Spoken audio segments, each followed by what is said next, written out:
Clicking sounds, sounds that reveal the presence of radioactive rays. The instrument, a Geiger counter, is converting radioactivity into sounds we can hear. This radioactivity is coming from a small piece of radioactive material inside this plastic cylinder. The small amount of radioactivity coming from the cylinder is harmless. The luminous dial on this watch also gives off radioactive rays, which we hear on the Geiger counter. Even when there's no radioactive material near, the Geiger counter continues to click. This is caused by cosmic radiation that continually bombards us from outer space. But we don't get enough cosmic radiation to harm us. Today, atomic scientists produce radioactivity in large amounts. Radioactivity and radioactive materials have many peacetime uses. But we know, too, that they can be used harmfully, as in atomic bombs. The chance of your being hurt by an atomic bomb is slight. But since there is a chance, you must know how to protect yourself. To protect yourself, you have to know what the bomb does. Besides blast, there's radioactivity and heat. Can we protect ourselves from these? These children are protected. Concrete walls help stop radioactivity. Any wall stops the heat. The heat scorches the house, but does not harm the children. Any solid gives some protection. The thicker it is, the better. We have the national defenses to intercept an enemy, and we all form a team to help each other through emergencies. You are on that team. So is your family, each member of it. And in your community, every doctor, fireman, every policeman and nurse, every lineman and operator, every civil defense worker, in fact, every community employee is ready to help you if you need him. So your community is prepared for emergencies and ready to help other communities.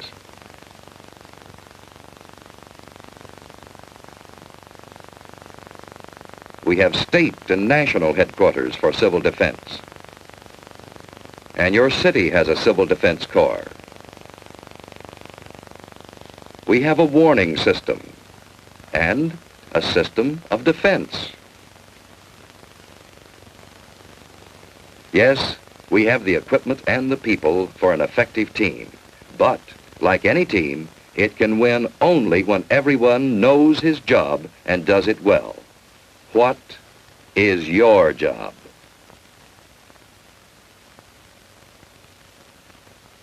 What if a warning siren sounds? What should you do? Look for cover, the nearest cover. Don't try to make it home unless home is the nearest place to go. Don't hesitate. Find cover.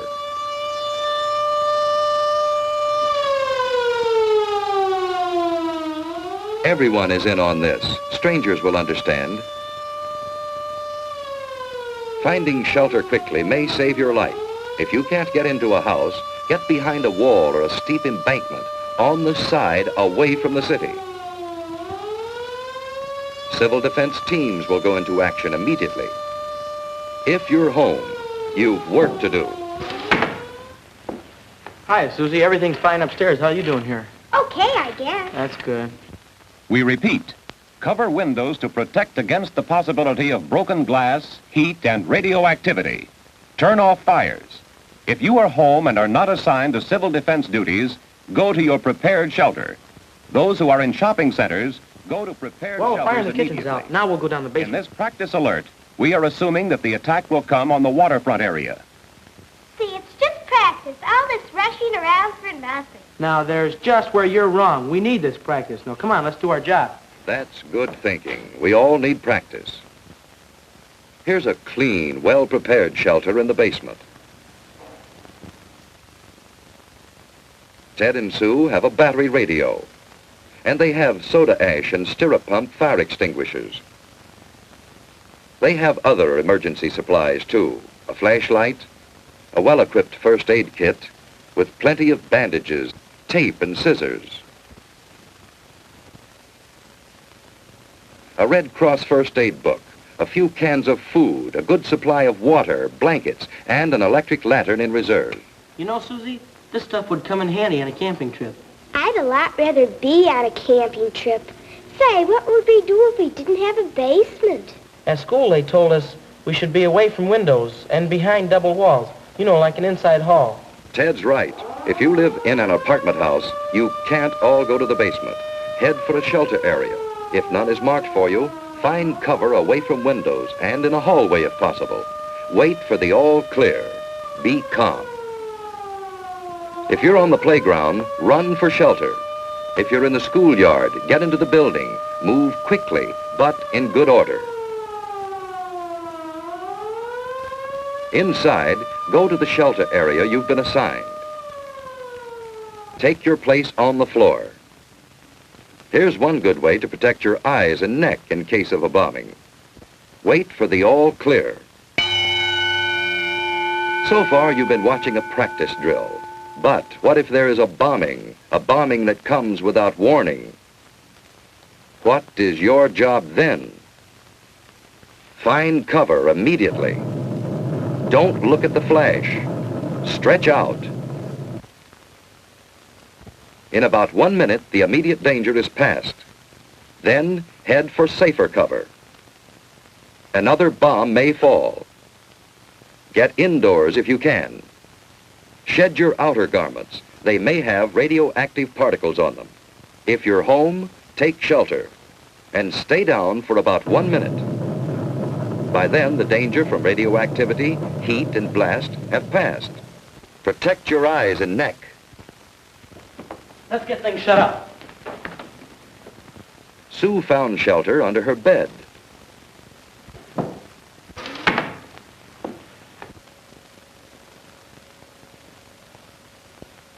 It's dead. Let's get the battery set. When the house current is off, that battery radio is essential. Keep tuned in.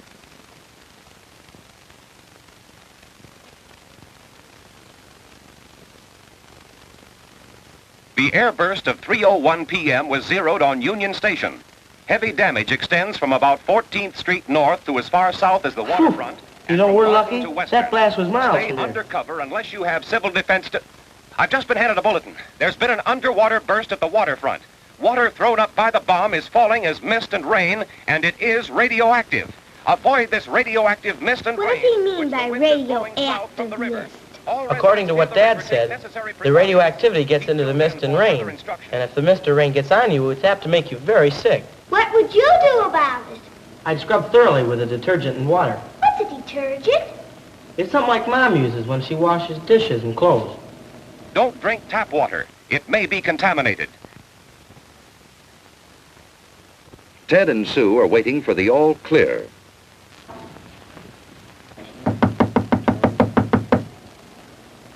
I'll see who it is.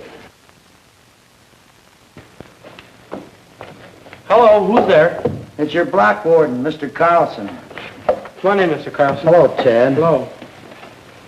Ted, this is Mr. Franklin, our radiological monitor. He's here to check for any radioactivity.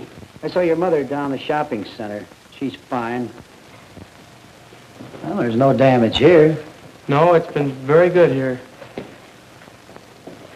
Hello, Sue. Say, have you seen my dad lately? He's down at headquarters, and boy, he's really busy. Yeah? Well, there's no radioactivity here. Say, Mr. Franklin, is that a pen on your coat there? Oh, no, that's a dosimeter. A dosimeter? Well, what's a dosimeter? Well, it measures the amount of radioactivity that I've been exposed to. But this is the meter that I use to check with. Say, Mr. Carlson, is there anything I can do outside to help? No, Ted, everything is under control. You just stay here till the all-clear signal is given. You've done a good job. Thank you, Mr. Carlson. Bye, Sue. Bye. A good job. That's what everyone must do to be safe.